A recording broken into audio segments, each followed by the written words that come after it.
All right, I've got a couple of more tips and ideas I want to share you in relationship to Linda's quilt right here. Again, be sure and follow the arrow down below to other tips and ideas on other videos of this exact same quilt getting stitched out. I've shared them over there, and you're going to want to know about them. I talk a lot about minky blanket being used as the backing. I talk about the flannel being used as the filler for the quilt. I talk about the design I'm putting on here, so you want to be sure and check those out following that arrow.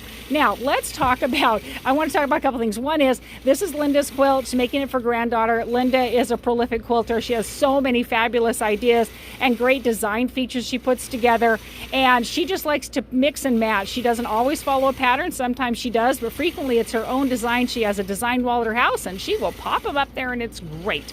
Another feature of Linda's quilts is frequently she will have a cornerstone in relationship to her borders or even the center sections right here. That's a classic Linda move. Love it so much. She's also very straight on her borders, has always been, and so I count on that. Now let's talk about pressing, because pressing is like half of the battle, my friends. You really need to get into the habit of some excellent pressing, and the top of your quilt will be so much better by doing great pressing. Something I wanted to show you on the back side of her quilt is look at her center sashing, where that turquoise sashing is in comparison to the mossy green sashings.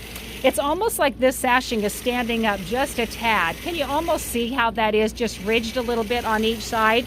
And why is that? How did that happen? It happened because she's pressing the mossy green sides into the turquoise, causing the turquoise to stand out just a tad.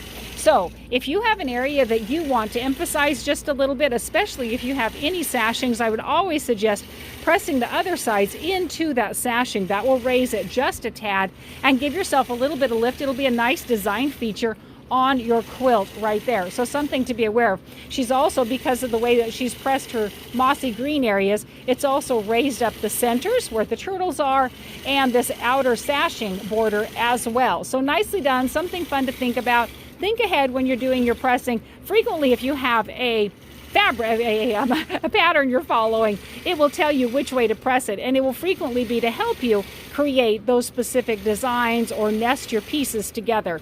So let me know if you have any questions or thoughts about pressing. I'm excited to be able to help you.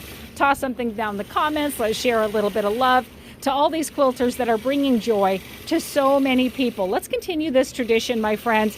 It is fantastic. And if you love turtles, give us a thumbs up and a turtle. Happy day, my friends.